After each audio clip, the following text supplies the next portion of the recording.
Hello viewers, welcome to the second live session of this course on mathematical finance. I'm keeping this live session slightly ahead of schedule is just to cover the topics from the first 6 weeks of the course.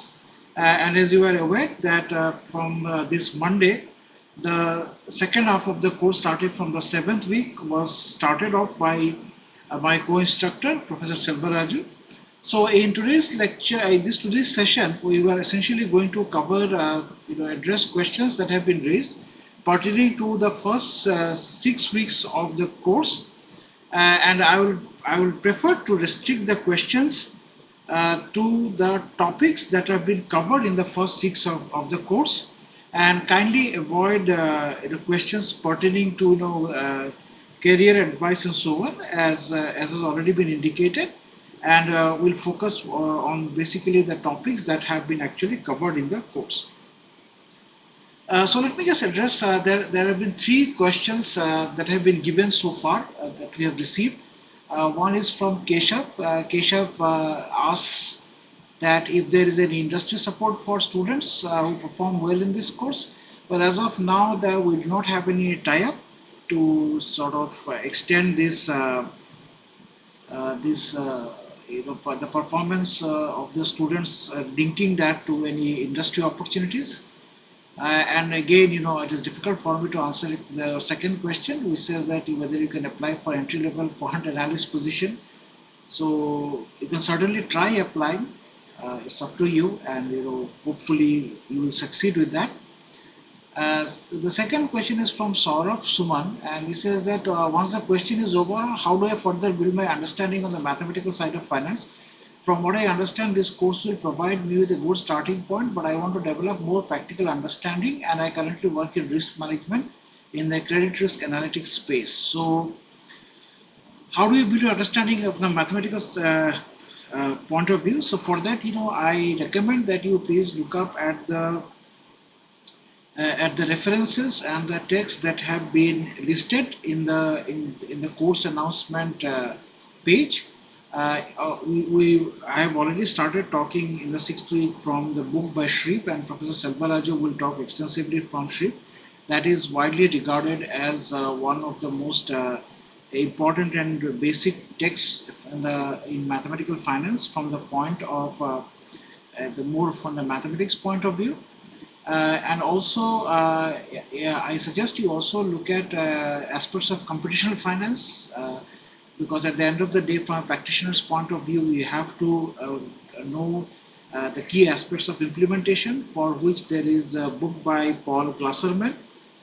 And also, since you said that on financial institutions and risk management, and I'm presuming you are familiar with that. Beyond that, of course, there are other books on risk management that you can look up. So there's a book by Blum and his co-authors on credit risk management. So there is one place you can look at. There is a book by Harry Panger on operational risk. And there are several books you can find that are on market risk, so that's another good place to look at. And all of these books are more in mathematical content. So the next question I want to put for Kinshuk Pal, can you have access to a solution workings of all assignments? In this case, the assignments for the solutions to the first 4 assignments have already been uploaded, and we expect within a couple of days I will. Or maybe by Monday, latest by Monday, I expect that assignment 5 and assignment 6, the solutions will be uploaded. So if you go to the left-hand side to the tab of the main course dashboard, you will see that just below, under every week at the bottom, after the assignments and feedback, you will see that there is a link to the solutions, and you can refer to the solutions there. And also, you are saying that this will be helpful. Also, is it possible to take up the written exam in the next cohort? So I am not clear as to what you mean by written exam in the next cohort.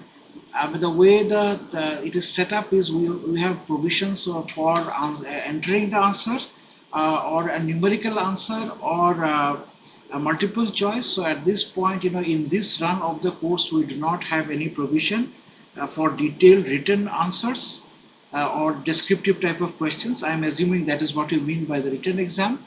And do we again have to repeat the assignments? So again, it is not clear what is meant by do we have to repeat the assignments. Well, I certainly encourage that you please go through the assignments. Uh, but once the assignment deadline is over, obviously the grades has been assigned, and after which the solutions will be released. So I suggest that you please go through the solutions to have a better clarity on how to approach the problems. Regarding Sumant has asked a question about the question paper pattern. Since this is my first, he said that Sumant has said that this is my first NPTEL course, so I have no idea. So the question pattern is similar on the lines of the questions that you have that you have seen in the assignments. So you will expect it's all objective type, so it will involve numerical questions and it will involve multiple choices, and the questions will be there. You can expect certain questions based on the assignments, certain questions based on the course material, and as well as certain a new set of questions. But all the questions, of course, will be based on the materials that have been covered. It will be within the framework of the topics that have been covered in the lectures, as well as whatever we have done in the assignments. So for the question paper, at the end of the day, if you are looking at the assignments in a careful manner, I think as far as the pattern of questions is concerned, I think that will that is your assignments are an indicator of the pattern that you can sort of expect, or the nature of questions that you can expect in the exams. Okay, so I have addressed, I believe I have addressed all the questions that I can see here on the portal and on the spreadsheet that was shared with you. And at this point of time, so good afternoon, Ashok. At this point of time, I request you to please post the questions in the chat box of YouTube and not on the spreadsheet, since I'll be looking mostly at this chat box of YouTube. So now I'm open to addressing questions, whatever any questions that you might actually have.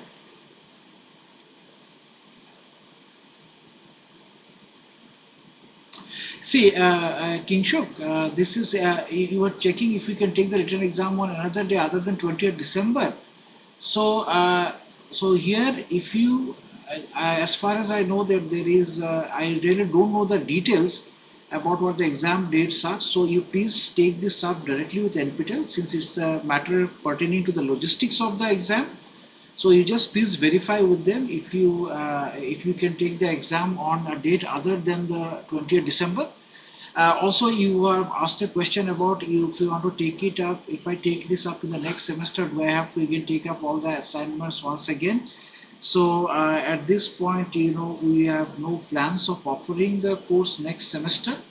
So obviously, this question, the question of whether you have to take up the assignments all over again, that does not arise. But if indeed, if this course is offered at any future point, then of course, every run of the course is a new run, and you have to do the assignments all over again after a set of assignments. But I want to reiterate again that at this point of time, we are not, we do not have any plan of offering the course in the next semester. So Vishwa Bhatti, what is the difficulty level of the questions in the exam? Well, that is something you will find out, when the actual exam happens. But as I have said, difficulty level is a matter of your own viewpoint. So, but as I have said, that the questions in the exam will be within the framework of whatever has been taught in the lectures, and also whatever has been done in the assignments. So I suggest you please focus on these two things in order to, and that is basically the best way of preparing for the exam. Good afternoon, Maulik ji. So Maulik Patel, do you have any questions? Okay, Sumant. So, sir, you said that in assignment 6, the second question, the time period is not given. If we take the time period as 2, then we are getting one of the options. So let me just have a look at the question, assignment number question.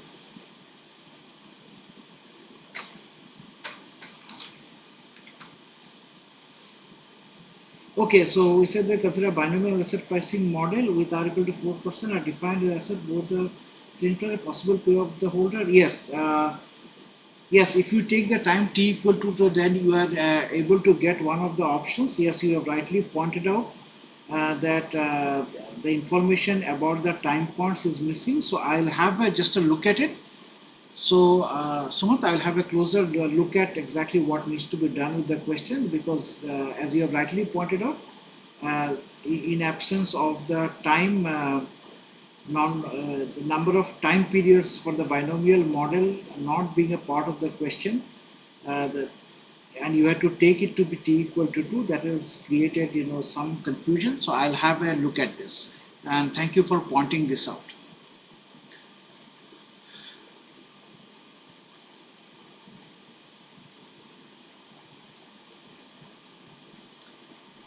Okay.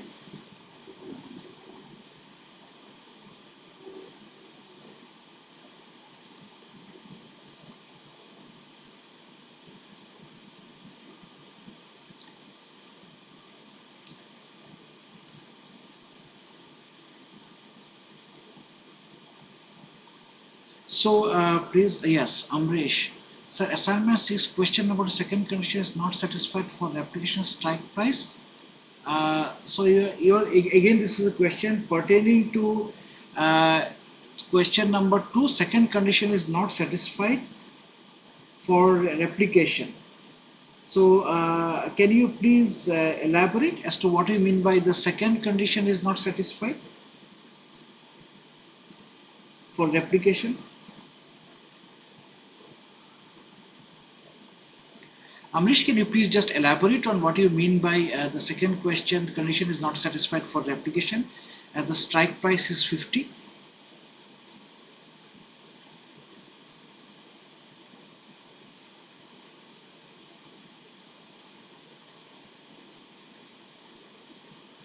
You said you believe that S1T should be strictly less than the strike price. Can you please explain why this should be strictly less than the strike price?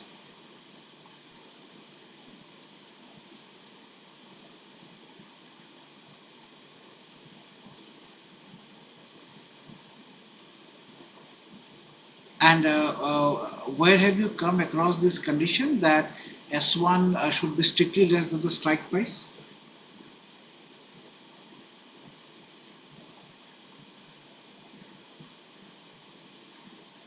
I mean, I'm presuming that you mean to say that, okay, you are saying that the strike price S1 or it should be, the strike price K should be in between these two. So I am presuming that you are referring to one of my observations that we had here, that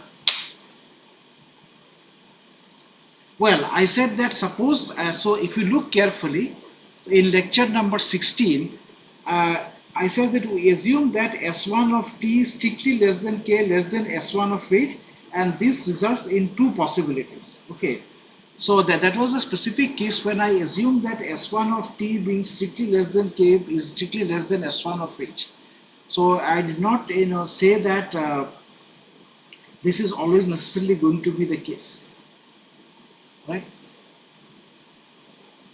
So it was just, it was basically a couple of observations that were made on the assumption of the scenario that your K lies between the downward stock price at time t equal to 1 and the upward stock price at time t equal to 1. So, but also you have to keep in mind that once the you can set some strike price, and your stock price that you have and the U and D factor that you have, those two need not necessarily be dependent on each other. Okay. So it is absolutely not necessary that this condition should actually always hold true.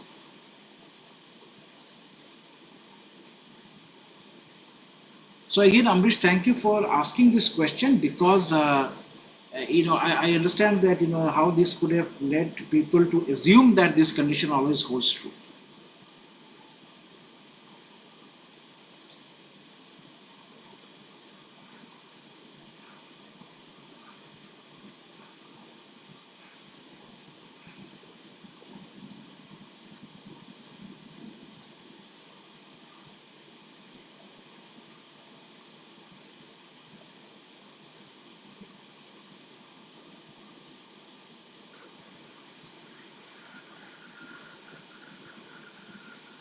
So Vishwa has said that what other material should be referred to from an exam point of view. So I'd encourage you to, as I've already pointed out, please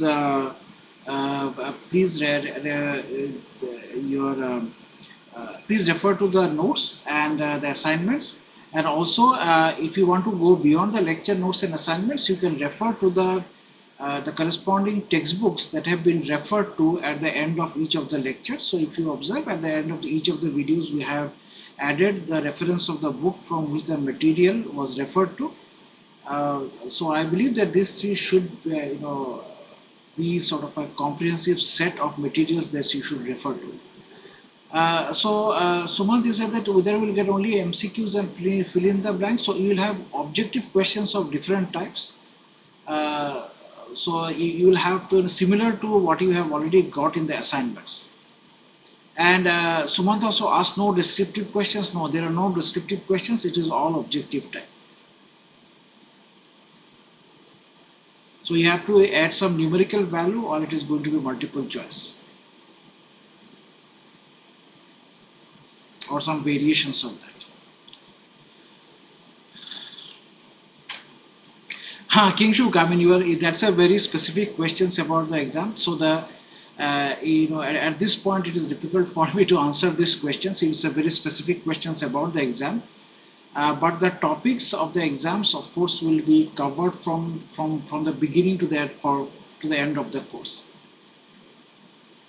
But it is difficult for me to comment on the specific weightage, uh, given to each week or each material. But you will for the purpose of the exam, you are expected to actually go through all the materials of the 12 weeks. So it's a 12-week course. So every week there are 3 lectures. As Maulik Patel has asked, how many lectures are done in the financial mathematics? So far we have released materials for 7 weeks, that is 21 lectures, and it's a total of 12 weeks, which means a total of 36 lectures.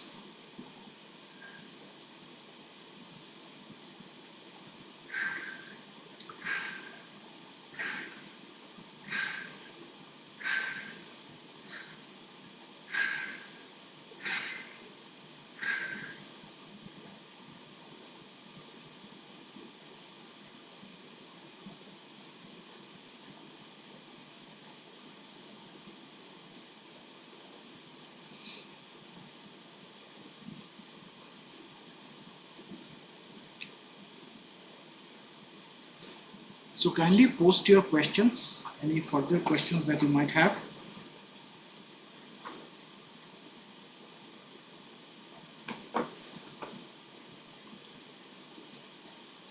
No, this matter of past question papers, as far as I understand, that this is basically handled by the NPTEL office. So they will be able to answer your question as to whether the past question papers would be made available or not. So if you have any questions regarding the availability of past question papers, kindly refer to kindly write to NPTEL. So where can we get access to more practice questions? As I said, you please refer to the books that we have used. For example, I have used a book by Kapinski. So Kapinski has lots of solved examples as well as exercises. Solutions to the exercises, a lot of them are actually worked out in detail towards the end of the book. And also Shreve, you can actually go through the exercises and there are certain individuals who have put up solutions to the book by Shrif. So please refer to the books that have been specified and the exercises therein. And as I've said that, a couple of cases you will actually get the solutions in the book itself, and other cases they are the solutions are available on the public domain in case you want to cross verify. So I'd again refer you back to those questions, to those books and the exercises therein. Amrish Chandra says,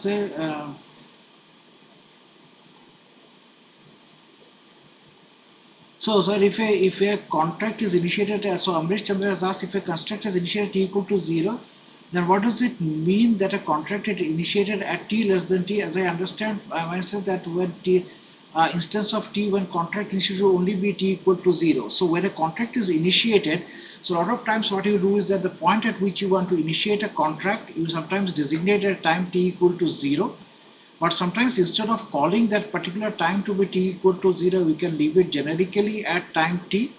And another way of looking at is that you can have a contract that you are selling. So you initiate a contract at time t equal to 0, and at some intervening time point little t from in between 0 to capital T, you might decide to sell off the contract to somebody else. So that means that that is the point of initiation of the contract for that particular person. So there are two contexts in which we can use the term that the contract is initiated at some times small t less than capital T.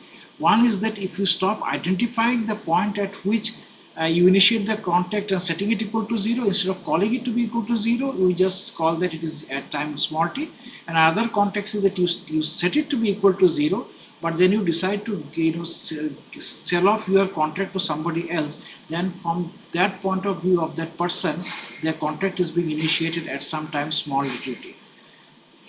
So Gauri Regi Singh, I am finding the content quite difficult to follow. Can you tell who the course is a good fit for? Well, the course is a good fit for, the details have already been put up on the main web page, and it is a course on mathematical finance. So it is obviously intended for people with some reasonable background in mathematics, and obviously it is going to be different from what you would expect, say, in a finance course in a business school. So you are expected to have a bit of a mathematical understanding and sophistication to be able to follow this course.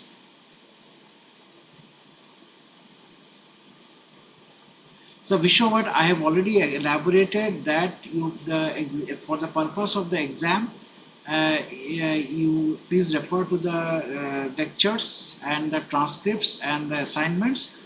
And sir, as not all people are taking up the course have a finance background and are of different calibers, so that is the reason why, since people don't have a finance background, that is the precise reason why they are actually taking up this course.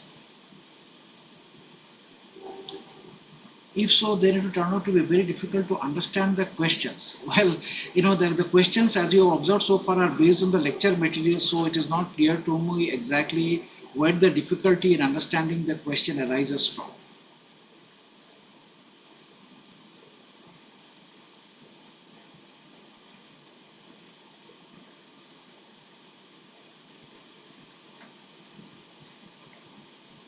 So it seems to me that a lot of these questions are focused on the exams. So as I have already specified, for the exams, you please refer to the materials that have been already given.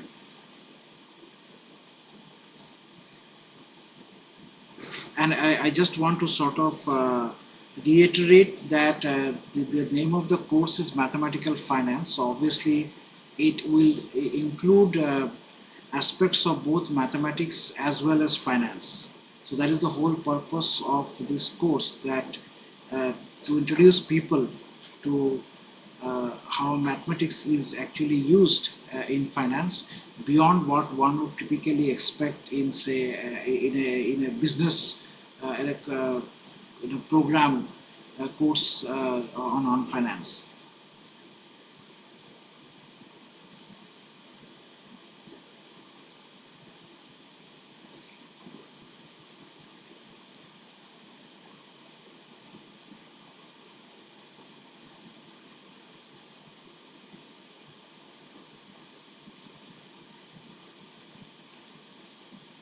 So I also suggest that a lot of people seem to be a little apprehensive about the the exam. So I suggest that please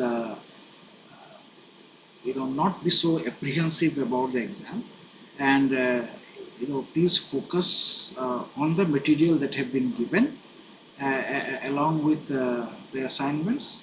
And of course, whenever you have any questions, please feel free to put them in the forum and we will address those questions. So also I just want to make an observation that not too many people are using the forum. I just want to make people aware again of the existence of forum, that if you go to the main menu or the course dashboard, once you log in, there is an option for ask a question. Please use that, to put forth whatever difficulties you are facing, and we would be, of course, we are there to help you out with that.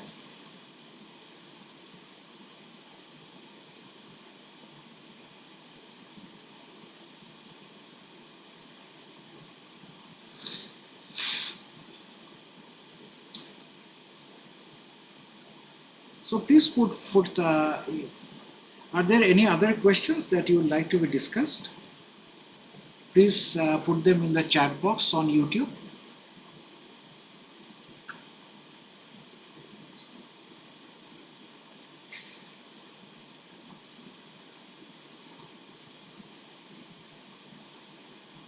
Pratik Singh says that he was not able to submit assignments 1 and 2. Can it be considered again for the grades? Kindly rely. Up to what extent can it affect the subject grade?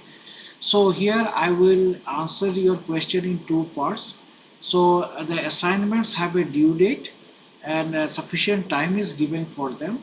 And only those assignments which are submitted by the due dates, they are obviously marked, and now the assignment solutions are in the public domain. So obviously it is very difficult to entertain a request for resubmission. Also, uh, and also, can it be considered again? Also, kindly rely up to what extent it can affect the subject grade. So the grading policy has already been clearly specified in terms of the minimum cutoff or the minimum percentage that you must score in the assignment, as well as the minimum percentage that you need to score in the exam. So Pratik Singh, I request you to please refer to that, the grading policy that is there on the course web page. So Amrish Chandra is asking a question: example of future pricing takes place and how is it moving from 140 to 132? So can the probability of price moving from 140 to 138 can also be calculated? Okay, so this is a good question. So the movement of the see here, what happens is, if the price of the futures today is 140 and tomorrow it moves down to 138, and then subsequently it moves down to further down to 130. So this is a direct this drop in price from 140 to 138 and down to 130 that is a result of the underlying asset price movements.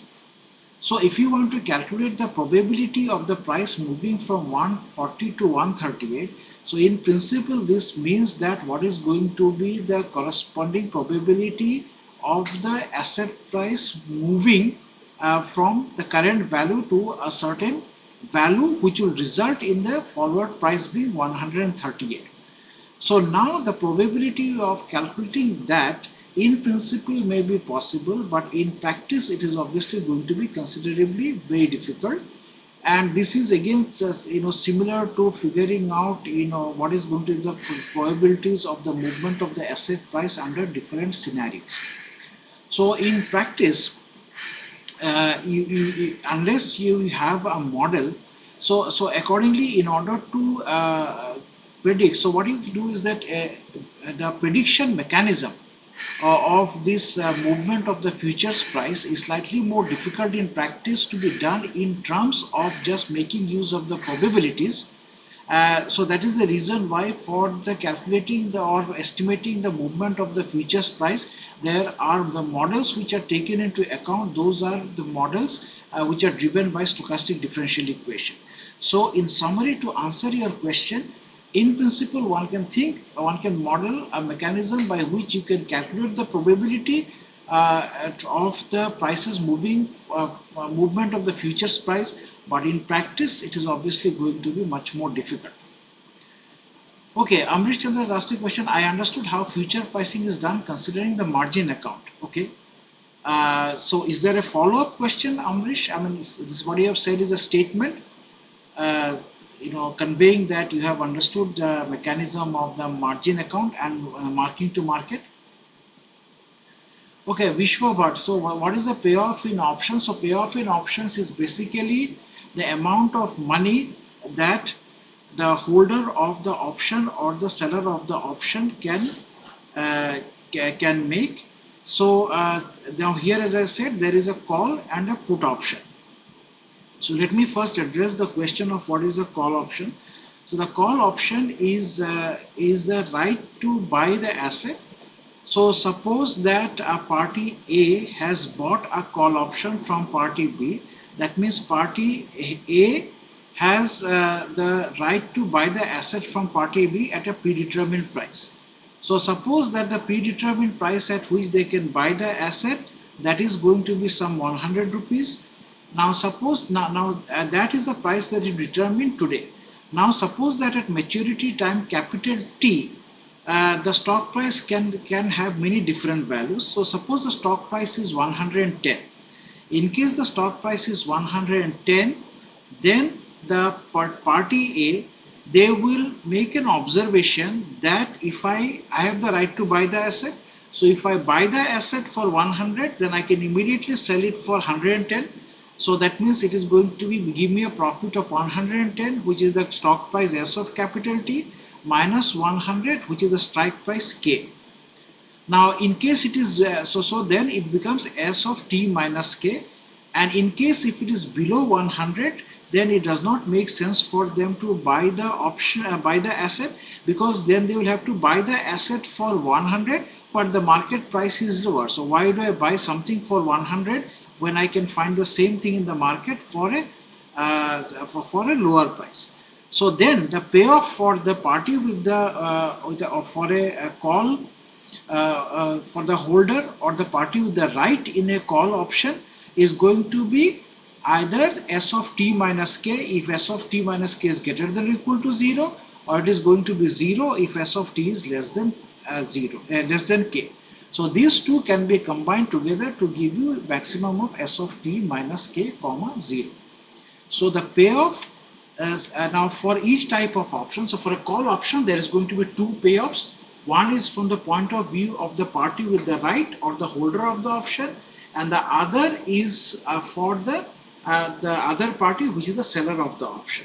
So in both the cases, it indicates the amount of money that that party is going to make at the time of maturity, and it takes two possible values depending on whether the option is exercised or not. So likewise, in a similar manner for the put option, there is going to be again two payoffs, one for the party which has bought the option and has the right to sell the underlying stock, and the other party which has the obligation to sell the underlying stock. Thank you, Amrish. So Vishwabhat, so I have given you a overview of the payoff of options. Is there anything that you would like to follow up on this for what I have discussed so far regarding the payoff for the option?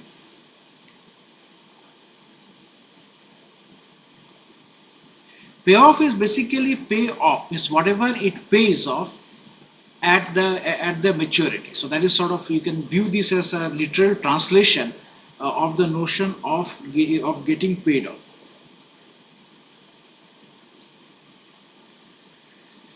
Now, Amrish, I will. This is going to be my last interactive session. The next interactive session is going to be taken over by Professor Selvaraju. But of course, I'll keep addressing your questions for the first 6 weeks of the material on the portal. So please feel free to keep, posting your questions on the portal.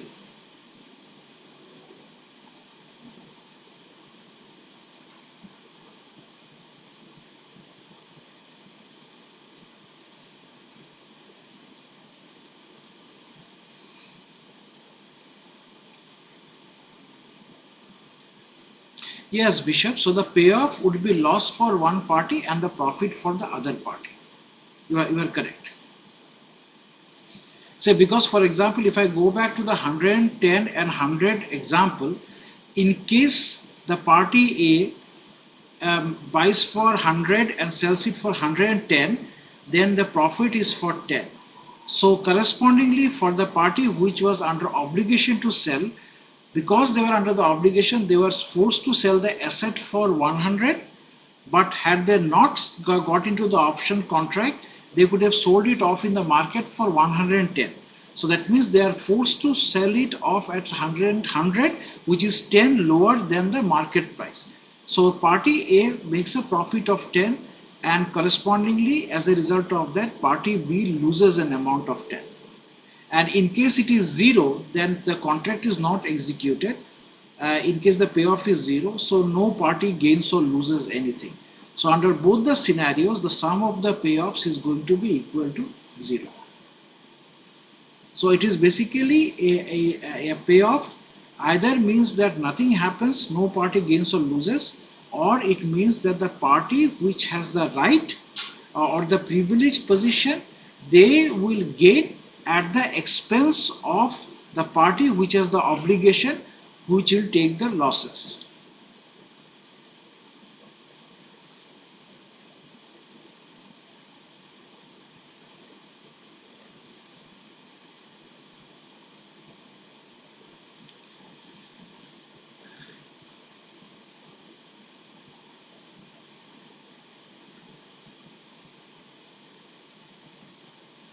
Okay, so it is very nice that at least in the second session we are getting lots of questions from the course material. So, I would like to invite more questions. We have some more time left.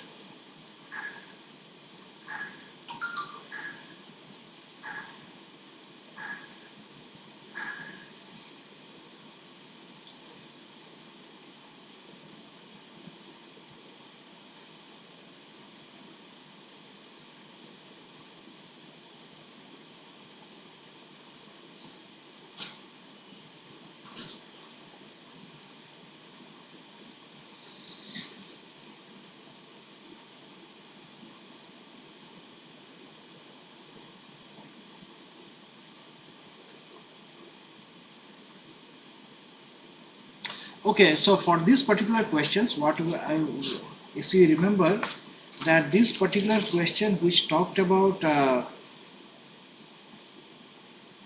this is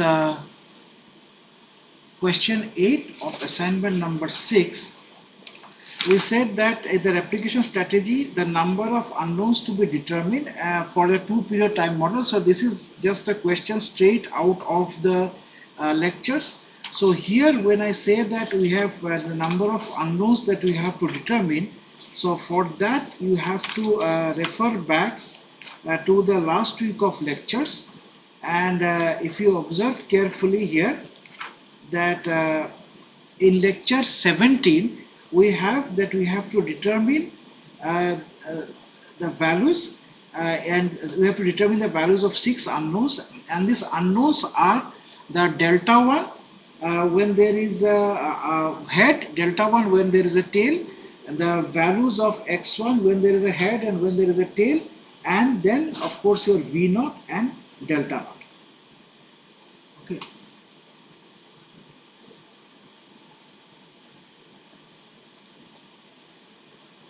The number of unknown variables is actually 6.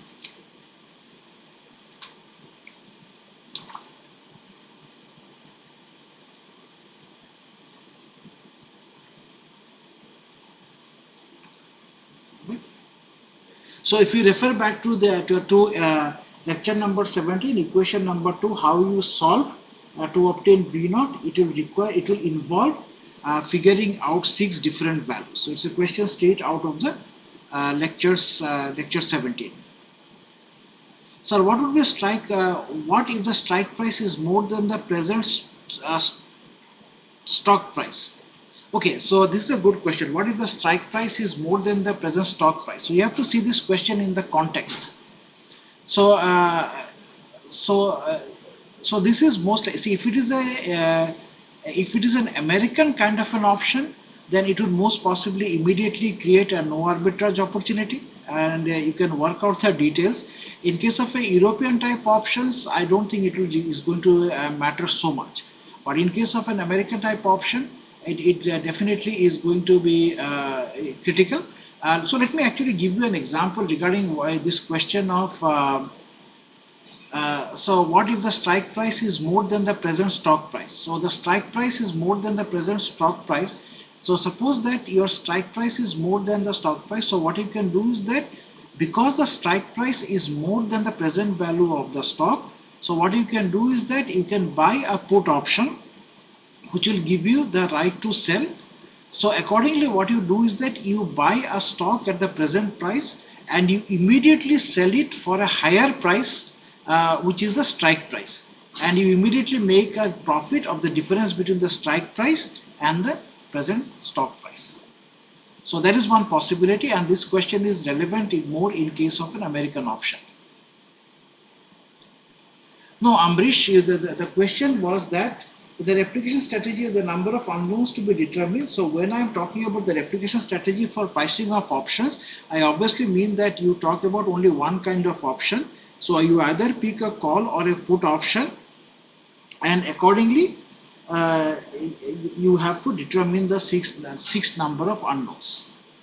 So when I say the options, obviously you are not going to, you are in the mechanism of the replication strategy, obviously you are not determining these variables of put and call option both simultaneously in the same problem. So it is obvious that you are doing this for only one problem at a time. Okay, so for a two time period model, the number of unknowns you have to determine is going to be 6, and then the reason it is 6 is because you have to take into account only one of the two kinds of options, because the replication strategy of a call and a put option, they cannot be mixed together. So the question of this 2 for call options and 2 for put option is actually not relevant in this particular context. Okay, Ambrish, thank you.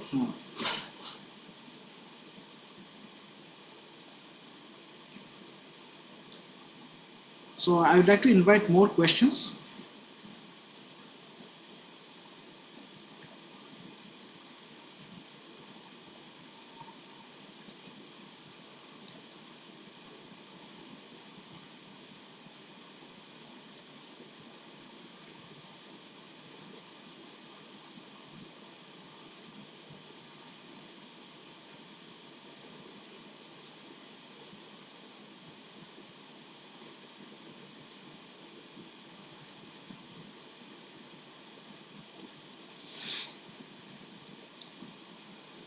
So we are done with about 45 minutes of the session.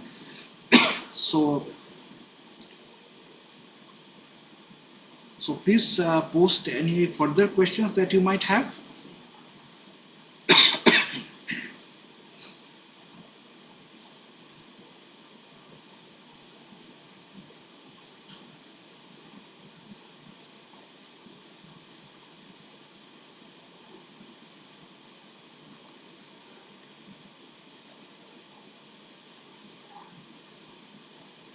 Okay, so Vishav has asked, sir, could you please explain the no arbitrage principle once in the context of options? Okay, so this is a very broad question. The no arbitrage principle in the context of options. So I will try to elaborate on two things. See, what happens is that in the case of a no arbitrage principle, no arbitrage principle is the driver of most financial pricing problems. And no arbitrage here means one of the following, that if you have made zero investment at some time point, then at a future time point, you are either going to make a profit or you are going to remain at zero. That means you are not going to incur any losses, and the probability of you making a profit is going to be greater than zero. That means in some cases at least you will be making a profit. So this is the one way of looking at the no arbitrage principle. The other way of looking at the no arbitrage principle is that if there are two investment opportunities and you invest identical amounts of money in both of them, and there is no risk involved, then at a subsequent future time point, you will have to make identical amounts of money.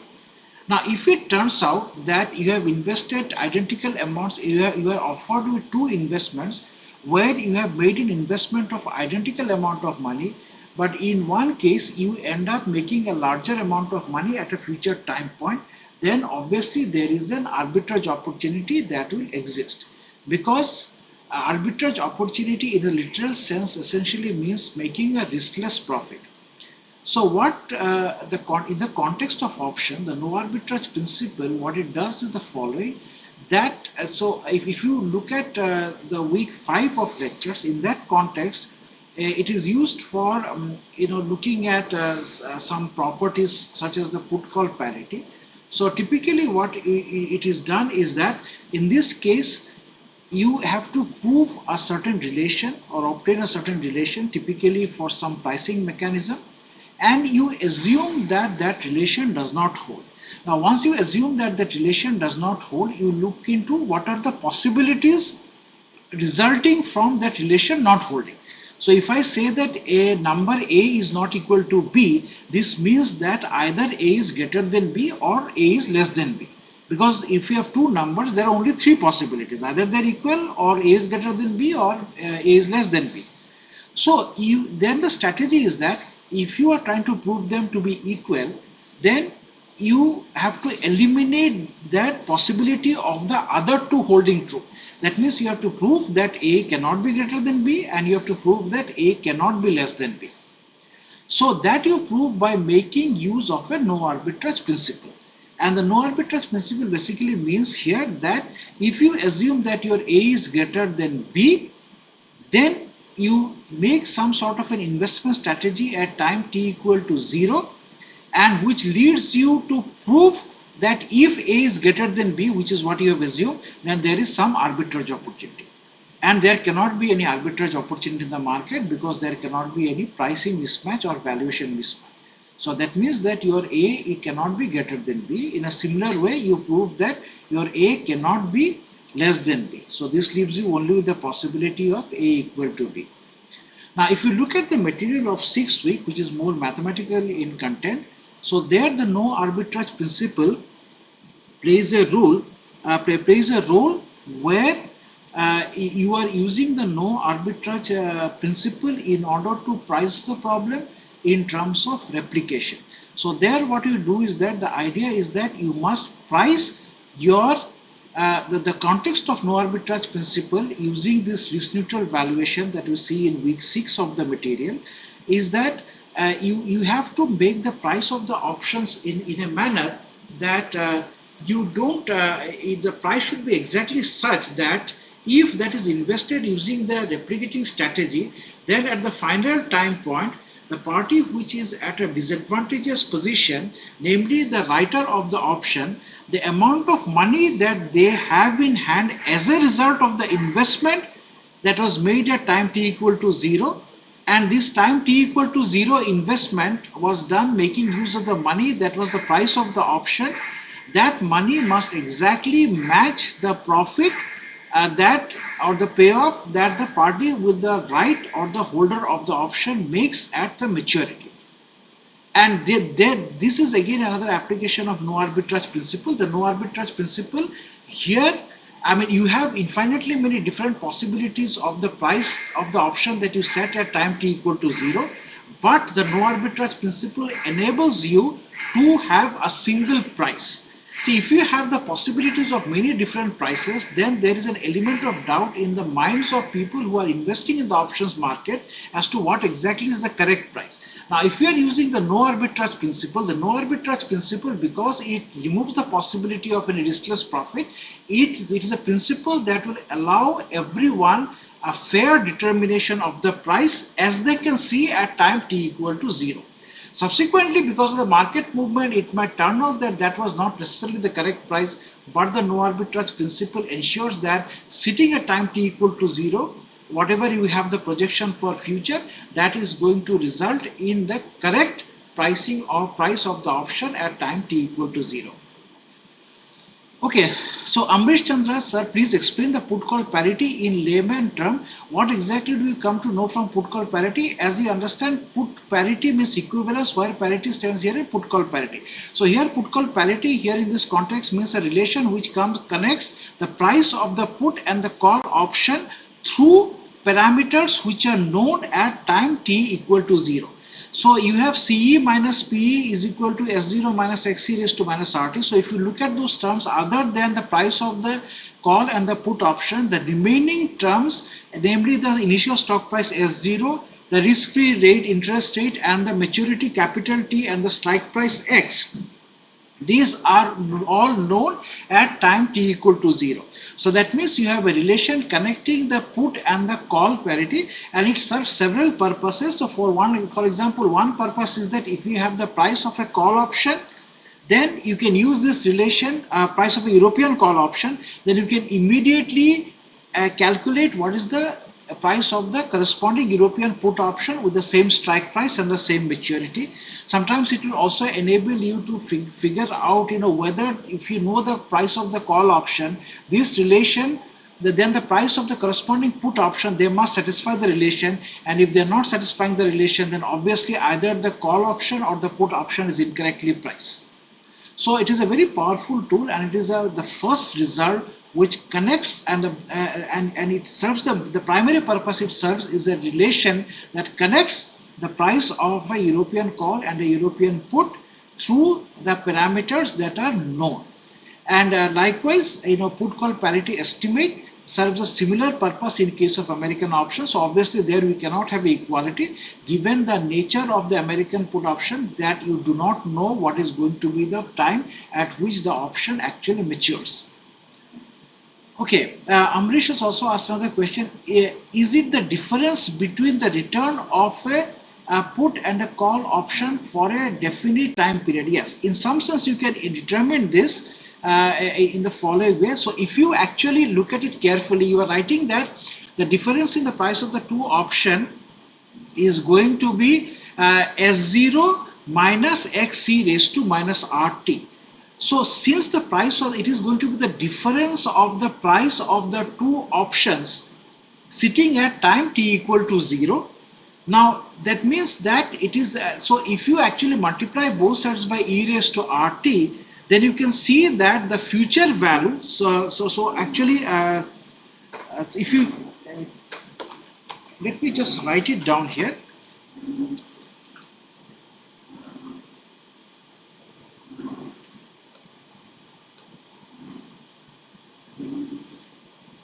So you have CE minus PE is equal to S0 minus XE raised to minus RT. So this means that the difference between the price of the two options, which is the price at time t equal to 0, is going to be S0 minus XE raised to minus RT. So then the future value of this difference of these two, that is CE minus PE raised to RT, this is going to be nothing but S0 into e raised to RT minus x. So basically this is nothing but the future value of our investment of S0, the future value of that at maturity minus the price of the strike price of the option. So that is another way of interpreting this. Okay, Amrish has also a follow-up question. He said that, so can we decide at t equal to 0 the purchase, put or call option by looking at the put call parity? So as I can see it, I do not see sort of how exactly this is going to help you determine whether you should buy a call or a put option. Can you please elaborate what you have in mind as to exactly how the put call parity can actually play a role in the decision making process, whether you have to purchase the put or a call option? So Amrish, can you please elaborate a little more on that? What exactly do you have in mind?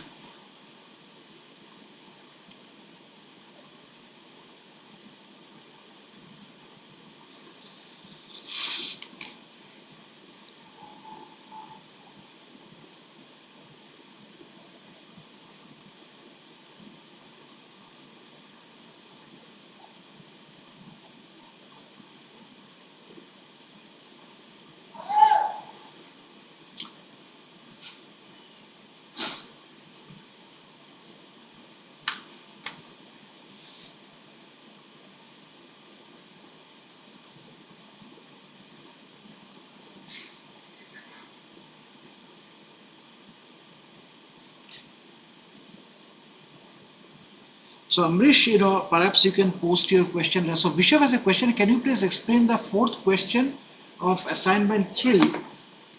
So let me just look up fourth question of assignment 3.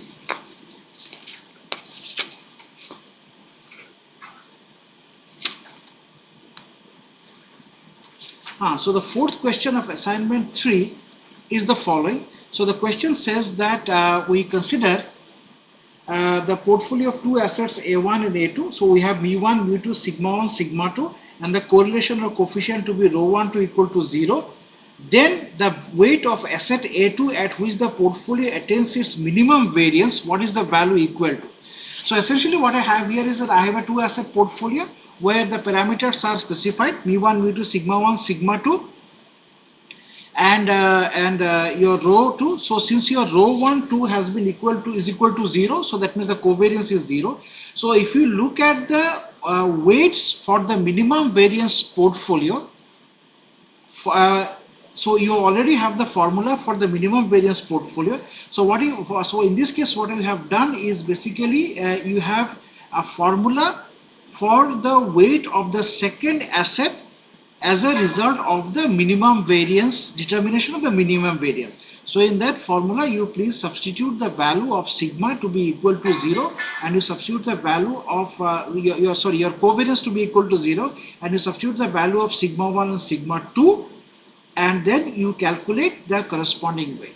So it is just calculating the corresponding the weight for asset 2 for a two asset portfolio for which the minimum variance is obtained, and just substituting the values of the parameters that are actually given to obtain the answer. Okay. Also Amrish says that it is the difference of the positive that the price of the call is greater than the price of the put. Okay, so if the difference is positive, the price of the call is greater than the price of the put. But at the end of the day, when you are an option trader or just somebody who is sort of a small time trader in options, your motivation to buy the option, that motivation or the rationale or the reason behind doing that is not driven by whether a call is more expensive or a put is more expensive. So the decision is not really made by the intent of whether profiting out of the difference. So the intent behind this lot of times is that even though the price of the call might be greater than the price of a put, your motivation of purchasing a call option might be because you want to purchase an asset at a future time point. You are interested in an asset, holding an asset at a future time point. At this point, you do not have the money to buy that asset, but you will have some money in the future to buy that asset, and you want to basically lock in on the price of that asset in case the asset price goes up. And so you want to have the right to purchase this, say for an amount of 100. So even if it goes beyond 100, you are still able to get it for an amount of 100 at a future time point. So from that point of view, the put call parity, as I can see it, the difference between them, whether price of one is more than that of the other, does not really make a motivational reason as to why you are getting into an option trading of a specific nature in the first place. So we have almost run out of time. Thank you all for coming. It's 1 hour. So we just have time for maybe one more question before we wind up for the day. And of course, any further questions you can always post it on the forum, on the discussion forum.